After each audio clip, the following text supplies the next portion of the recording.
அனைவருக்கும் வணக்கம். திருச்செந்தூர் முருகன் பற்றிய பல சுவாரஸ்யமான தகவலை பற்றி தான் இன்றைக்கி நம்ம இந்த வீடியோவில் தெரிஞ்சுக்க போகிறோம்.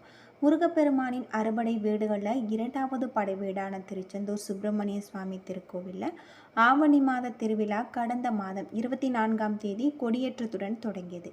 இதையடுத்து சுவாமி அம்பாள் நாள்தோறுமே வெவ்வேறு வாகனங்களில் எழுந்தருளி வீதி உலா வந்திருக்காங்க. விழாவின் சிகர நிகழ்ச்சியான தேரோட்டம் இன்று வெகு விமர்சையாக நடைபெற்றது. இதை பற்றி தான் இன்றைக்கி நம்ம இந்த வீடியோவில் தெரிஞ்சுக்க போகிறோம். உங்களுக்கு திருச்செந்தூர் முருகன் பிடிக்கும் அப்படின்னா முருகனுக்கு அரோகரா அப்படின்னு சொல்லிட்டு மறக்காமல் கமெண்ட் பண்ணுங்கள். வாங்க வீடியோக்குள்ளே போகலாம். முதல்ல விநாயகர் தேர் புறப்பட்டு 4 வீதிகளிலும் உலா வந்து அதன் நிலையே வந்தடைந்தது. பின்னர் சுவாமி குமரவிடங்க பெருமான் வள்ளி தெய்வானை உடன் எழுந்தருளி தேரானது 4 வீதிகளிலும் உலா வந்தது. தேரோட்டத்தில் ஆயிரக்கணக்கான பக்தர்கள் கலந்து கொண்டு திருத்தேரினை வடம் பிடித்து இழுத்து அரோகரா என்று கோஷம் எழுப்பி பக்தி பரவசத்துடன் எழுந்திருக்காங்க அப்படின்னே சொல்லலாம். பாதுகாப்பு பணியில் ஏராளமான போலீசார்கள் ஈடுபட்டிருக்கிறதாகவும் சொல்லப்பட்டிருக்கு. இப்படி பல்வேறு சிறப்புகளை கொண்ட கோவிலாக தான் திருச்செந்தூர் சுப்பிரமணிய சுவாமி திருக்கோவில் இருக்குது அப்படின்னே சொல்லலாம். 12 நாட்கள் நடைபெறும் இந்த விழாவின் 8ஆம் திருவிழாவான நேற்று காலை 10:30 மணிக்கு சண்முக பெருமாள் பச்சை சாத்தி சப்தரத்தில் ஊர்வலம் வந்திருக்காங்க அப்படின்னு சொல்லப்பட்டிருக்கு. தமிழ் கடவுளான முருகப்பெருமானுக்கு சிறப்புக்குரிய இடமாக தமிழகத்தில் 6 இடங்கள் இருக்குது. அவை அறுபடை வீடுகளான திருப்பரங்குன்றம், திருச்செந்தூர், சுவாமிமலை, பழனி, பழமுதிர்ச்சோலை. குன்றிருக்கும் இடமெல்லாம் குமரன் இருப்பான் என்பதற்கேற்ப அறுபடை வீடுகளில் 5 மலையின் மேல் அமைஞ்சிருக்கு. திருச்செந்தூர் மட்டுமே கடற்கரையில் எழுந்தருளி இருப்பது சிறப்புக்குரிய ஒன்று. அறுபடை வீடுகளில் திருச்செந்தூர் தனி சிறப்பு பெற்றிருக்கு அப்படின்னே சொல்லலாம். முருகனின் அறுபடை வீடுகளில் 2வது படை வீடாக விலகும் திருச்செந்தூர் தூத்துக்குடி மாவட்டத்தில் அமைஞ்சிருக்கு. சூரபத்மனை வென்றதன் நினைவாக இங்கு இருக்கக்கூடிய ஆலயம் 2000 ஆண்டுகள் பழமை வாய்ந்ததாக சொல்லப்பட்டிருக்கு. முருகனின் இந்த படை வீட்டை சிலப்பதிகாரம் திருச்சீர் அலைவாய் என்றழைக்கப்பட்டதாக சொல்லப்பட்டிருக்கு. அலைகள் விளையாடும் வங்க கடற்கரையில் திருச்செந்தூர் அமைந்திருப்பதால் அலைவாய் என்ற பெயரில் அழைக்கப்பட்டிருக்கு. இறைவனுக்கு பெருமை சேர்க்கும் விதமாக இத்துடன் திரு என்னும் அடைமொழியுடன் திருச்சீர் அலைவாய் என்று இலக்கியங்களில் பாடப்பெற்ற இதுவே பெயரானது. இத்தோடு அலைவாய்ச்சேரல், வெற்றி நகர், சிந்துபுரம் என பல பெயர்களில் சிறப்பு பெற்றிருக்கு அப்படின்னே சொல்லலாம். கடந்தவம் புரிந்து கொண்டு வரங்களை பெற்ற சூரபத்மனை தேவர்கள் துன்புறுத்தியிருக்கான். அவனது கொடுஞ்செயல்களால் பாதிக்கப்பட்ட தேவர்கள் சூரபத்மனை அழிக்கும்படி சிவபெருமானிடம் தஞ்சமடைந்திருக்காங்க. அவர்களது வேண்டுதல்களை ஏற்று தனது நெற்றிக்கண்ணில் இருந்து 6 பொறிகளை உண்டாக்க அதில் இருந்து முருகப்பெருமான் தோன்றியிருக்கார். அவ்வாறு தோன்றிய முருகன் தந்தையின் கட்டளையை ஏற்று சூரபத்மனை வதம் செய்ய இங்கு வந்திருக்காரு. முருகப்பெருமான தரிசிக்க இந்த இடத்தில் தவம் செய்து கொண்டிருந்த வியாழ பகவானுக்கு காட்சியளித்து அசுரர்களின் வரலாற்று அவர்களிடமிருந்து கேட்டறிந்திருக்காங்க.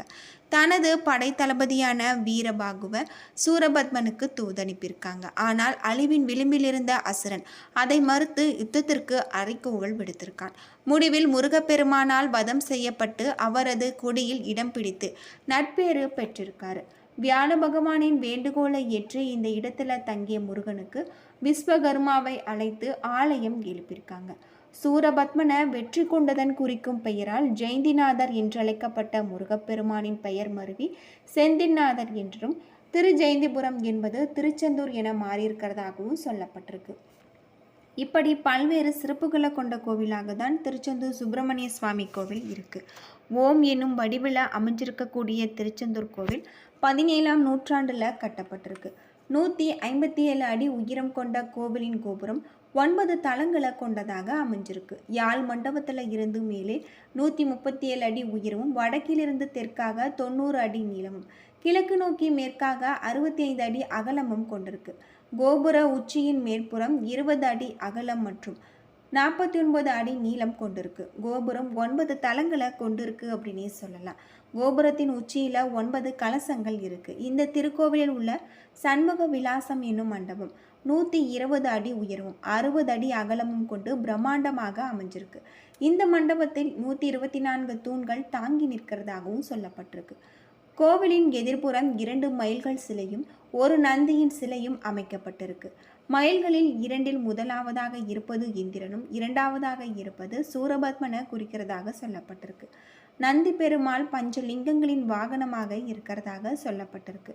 முருகப்பெருமான் இருவேறு தோற்றங்களில் தனித்தனியாக எழுந்தருளி அருள்பாலிப்பது இந்த திருக்கோவிலின் சிறப்பாக சொல்லப்பட்டிருக்காங்க. தெற்கு திசையை பார்த்தவாறு சண்முகர் என்ற பெயரும், கிழக்கு திசையை பார்த்தவாறு பாலசுப்பிரமணிய சுவாமி என வெவ்வேறு தரிசனங்களில் அருள் புரியறதாக சொல்லியிருக்கு. சூரபத்மனை ஆட்கொண்ட முருகப்பெருமான் அவருடைய வெற்றிக்கு நன்றி செலுத்தும் விதமாக தாமரை மலர வைத்து சிவபூஜை செஞ்சிருக்காரு. இதனால முருகப்பெருமானின் வலது கரத்துல தாமரை மலர் இருப்பதை இன்றுமே நாம காண முடியும். சிவயோகி போல தலையில் ஜடா மகுடம் தரித்திருக்கும் இவருக்கு இடதுபுறம் ஒரு லிங்கம் இருக்கு. இந்த லிங்கத்திற்கு தீபாரதனை காட்டிய பிறகு முருகப்பெருமானுக்கு தீபாரதனை நடக்கிறதாக சொல்லப்பட்டிருக்கு. அதே போல சண்முகர் சன்னதியில சுவாமிக்கு பின்புறத்துல லிங்கம் இருக்கு. சிவலிங்கங்கள் இரண்டுமே இருளில் வைத்திருப்பதால தீபாரதனை வெளிச்சத்தில் மட்டுமே நம்மால் பார்க்க முடியும் அப்படின்னு சொல்லப்பட்டிருக்கு. திருக்கோவில் எழுந்தருள் இருக்கக்கூடிய பாலசுப்பிரமணிய சுவாமிக்கு பூஜைகளுக்கு பிறகு வெண்ணிற ஆடையை சாத்துறாங்க. சண்முகருக்கு பச்சை நிறம் கொண்ட ஆடைகளை சாற்றுறாங்க. உச்சிக்கால பூஜைகள் முடிந்த பிறகு மணி ஒலிக்கப்படும். 100 கிலோ எடை கொண்ட இந்த மணி கோவிலின் கோபுரத்தில் 9வது அறையில் வைக்கப்பட்டிருக்கிறதாக சொல்லப்பட்டிருக்கு. இந்த திருக்கோவிலில் சண்முகர், ஜெயந்திநாதர், குமரவிடங்கர், அலைவாய் பெருமாள் என 4 உற்சவர்கள் இருக்காங்க. உற்சவரில் குமரவிடங்கருக்கு மாப்பிள்ளை சுவாமி என்ற திருப்பெயரும் இருக்கு. கோவிலின் மூலவருக்கு பின் பகுதியில் பாம்பரை என்ற சுரங்கப்பாதை வடிவமைக்கப்பட்டு இருக்கு. இங்கு செல்ல தனியாக கட்டணம் வசூலிக்கப்படுகிறது. கட்டணம் செலுத்தி இங்கு சென்றால் முருகன் பூஜித்து வந்த பஞ்சலிங்கங்களை நாம் தரிசிக்கலாம். இது தவிர முருகன் சன்னதியில் வலதுபுறத்தில் பஞ்சலிங்க சன்னதி இருக்கு. திருச்செந்தூரில் முருகன் சன்னதியின் மேற்கு திசையில ராஜகோபுரம் இருக்கு. முருகப்பெருமான் இந்த தலத்துல கடலை பார்த்தபடி கிழக்கு நோக்கி காட்சியளிக்கிறதாக சொல்லப்பட்டிருக்கு. பொதுவாக கோவிலின் பிரதான கோபுரத்தை சுவாமிக்கு எதிரில் அமைப்பது வழக்கம். அதன்படி இங்கு கிழக்கு திசையில ராஜகோபுரம் அமைந்திருக்க வேண்டும். ஆனால் இந்த பகுதியில் கடல் இருப்பதால மேற்கு பகுதியில் கோபுரம் கட்டப்பட்டிருக்கு. முருகப்பெருமான் இருக்கக்கூடிய மூலஸ்தானத்தின் பீடத்தை விட இந்த கோபுர வாசல் உயரமாக இருப்பதற்கு காரணத்தால் திறக்கப்படாமல் எப்பொழுதுமே அடைக்கப்பட்டுதான் இருக்கும். சூரசம்ஹாரம் முடிந்த பிறகு முருகன் தெய்வானை திருக்கல்யாணத்தில் போது நள்ளிரவுல ஒரு நாள் மட்டுமே இந்த ராஜகோபுர வாசலானது திறக்கப்படும். சர்க்கரை பொங்கல், கற்கண்டு, தினைமாவு, பொரி, வடை, அப்பம், அதிரசம், சுயன் ஆகியவை உணவுகள் மிகவும் பிடித்தமான ஒன்றாக சொல்லப்படுது. பால் மற்றும் சுக்கு வெந்நீர் வைத்து இரவு நேரத்தில் பூஜை செய்து வணங்குறதாகவும் சொல்லப்பட்டிருக்கு. உச்சிக்கால பூஜைகள் முடிந்த பிறகு ஒரு பாத்திரத்தில் பால் அன்னம் எடுத்துக்கொண்டு மோளத்தாளத்துடன் சென்று கடற்கரையில் கடந்து கரைத்து விடுவாங்க. தினமும் நடைபெறும் இந்த பூஜையை கங்கா பூஜை என்று அழைக்கப்படுது. ஆதி காலத்தில் இந்த திருத்தலத்தில் மணற்குன்றுகள் சொல்லப்பட்டதாக அமைஞ்சிருக்கு. கால ஓட்டத்தில் மணற்குன்றுகள் சிதைந்து பிரகாரமாக உருமாறிவிட்டது. இன்றுமே வடக்கு பகுதியில் மணற்குன்றுகள் மதிலாக காட்சியளிக்கிறதாக சொல்லப்பட்டிருக்கு. இந்த திருக்கோவில் முருகப்பெருமானின் ஆலயத்தில் இடதுபுறத்தில் வள்ளி குகை அமைஞ்சிருக்கு. குழந்தை வரம் வேண்டுவோர் இந்த குகைக்கு எதிரில் இருக்கக்கூடிய சந்தனமலையில் தொட்டில் கட்டினால் விரைவில் குழந்தை பாக்கியம் கிடைக்கும் என்பதும் நம்பிக்கையாக சொல்லப்பட்டிருக்கு. அது மட்டும் இல்லாமல் இந்த முருகன் கோவில் 24 அடி ஆழத்தில் உள்ள 4 கிணற்றில் நீராடினால் பக்தர்களுடைய அனைத்து விதமான தீராத நோய்களும் தீரும் அப்படின்னு சொல்லப்படுது. சிவபெருமானின் அருளால் தோன்றிய முருகன் பிரணவ மந்திரத்தை பிரம்மாவுக்கே போதித்தவர். மகாவிஷ்ணுவின் அன்புக்குரியவராகும். முருகன் விளங்குவதால் மும்மூர்த்திகளின் அருளை பெற்றவர்.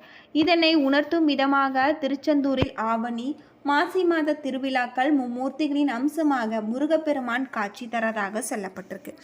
ஏன்னு நண்பர்களே, இந்த வீடியோ உங்களுக்கு பயனுள்ள தகவலை தந்திருக்கும்னு நினைக்கிறேன். வீடியோ பிடிச்சிருந்தால் லைக் பண்ணுங்கள், ஷேர் பண்ணுங்கள், கமெண்ட் பண்ணுங்கள். இது போன தகவலை தெரிஞ்சுக்க நம்ம சேனலை மறக்காமல் சப்ஸ்கிரைப் பண்ணுங்கள். நன்றி நண்பர்களே.